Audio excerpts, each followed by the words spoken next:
Ready to hear the 10 best things that anyone can stockpile? I have a list for you. Let's go.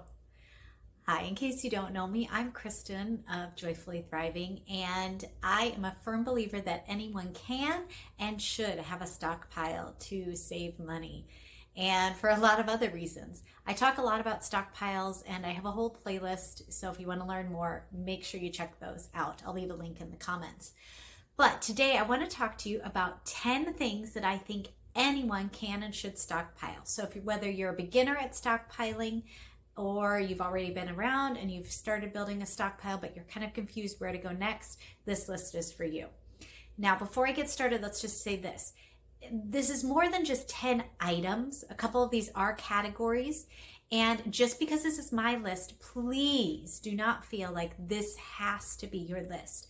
A stockpile works best when it is built of the things that you use, that you and your family use.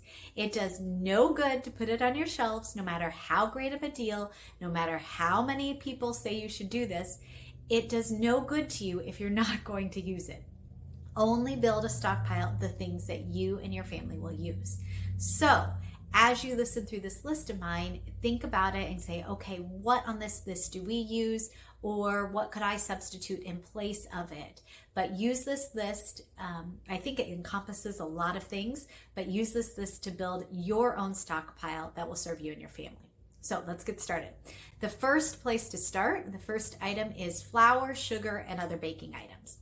I think that's a really good place to start because, especially if you bake, but it just allows you to make a lot of things. I bake our own bread, so I obviously need flour, sugar, yeast, all of those things. I can't do that if I don't have those items, but it allows me to bake muffins and desserts and all sorts of other things. So I think it's very important, especially if you bake, but I think everyone should have flour, sugar, and other baking items all together in your stockpile. Second item, applesauce. It's an easy canned fruit, it's an easy side item, and it lasts for about 2 years on the shelf. So it's a very good way, especially if you have younger kids, to make sure that you are getting fruits. Applesauce is a great thing to stockpile. Item 3 to stockpile is canned fruits and vegetables. Now again, this goes back to what I said earlier. Make sure that you're stockpiling the things your family uses. For us, this looks like we have a lot of canned green beans and corn for our vegetables, and then we have a lot of canned peaches for our fruit, along with the applesauce too. Go through that shelf and find out those things you use. They last a long time. And because things are canned at the height of freshness, it's a great way to make sure you are having healthy food put away for your family. Most canned fruits and vegetables last 2 to 3 years, depending on their shelf date. So just take a look at those, but they will last a long time. Think about the things your family regularly eats and start adding those canned fruits and vegetables to your stockpile. Item 4 to add in your stockpile would be canned soups. Now, when I say canned soups, I mean, yes, chicken noodle soup or your canned vegetable soups that you can readily have available for a meal, especially if you don't need to add anything, even those like Progresso soups. If your family eats those, it can be a great thing in a pinch, in an emergency. Just open a can, you have a meal ready to go. But along with that, also think about like your creamed soups that you would use for baking.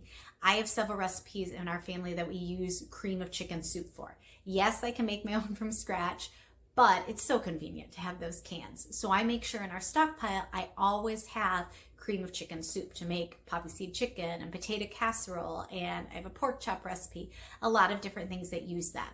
So have your canned soups in your stockpile. Item number 5 to stockpile would be canned tomatoes, and that covers a lot of ground if you're thinking about it. I'm talking with this, your diced tomatoes, your crushed tomatoes, your tomato sauce, your tomato paste. Those two things can make a homemade tomato sauce, like for pasta or a pizza sauce, but then also go ahead and if you use it, stockpile your pasta sauce. All those things would count for canned tomatoes, but they are all incredibly useful, whether it's the canned chilies in this wintertime when you're baking a lot of soups, or if you're making pasta or homemade pizza, any of those things, tomatoes are a great thing to have in your stockpile. Item number 6 to have in your stockpile, of course, would be peanut butter. And along with that, if you want to do jelly, go right ahead. But peanut butter is a great source of protein. It fills you up. And again, it has a good shelf life, generally of about a year, not as long as some other things because of the fats and oils, but it is very useful to have in your pantry. It can make a quick lunch in a meal, lunch or dinner. It would fill you up. And it's just a delicious food and you can cook with it, all sorts of things. So peanut butter is a great thing to have on your stockpile. And then again, if you do eat sandwiches, go ahead and consider adding jelly along with that. Jellies or jams and your favorite thing to put on there for that. Item number 7 you need in your stockpile is pasta. And this is definitely one of those things you see everywhere on all the lists for good reason. It's very shelf stable. It lasts a really long time, years and years and years. It's easy to store. It's compact. It's pretty cheap. Pasta is definitely one of those things, as long as your family isn't gluten intolerant, that you should have in your stockpile. And if you are, thankfully, remember there are other types of pasta you can store as well. But pasta is definitely something you should include in your stockpile.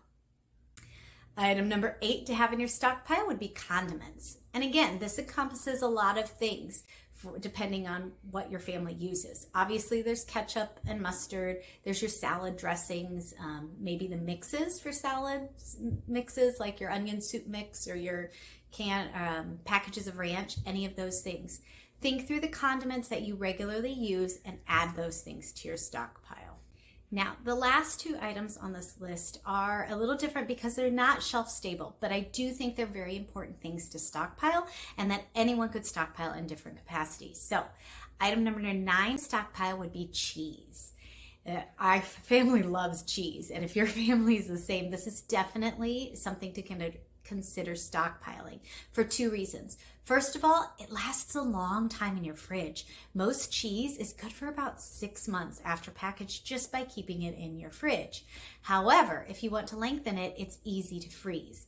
Now, I don't typically freeze the blocks of cheese. I would either shred it first and then freeze it, or buy the bags of shredded, or slice it, just because when you thaw a block of cheese, it does crumble a little bit more. Still tastes delicious, but you couldn't easily slice it up.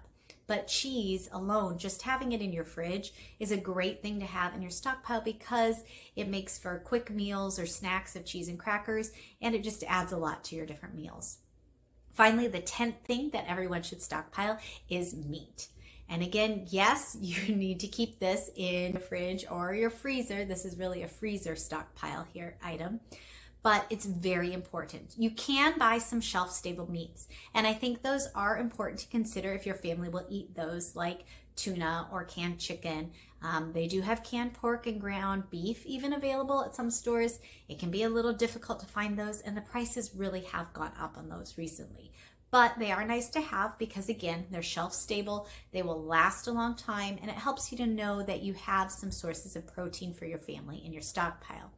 But I think the best way to stockpile meat, and the way that I personally do it, is that I freeze it.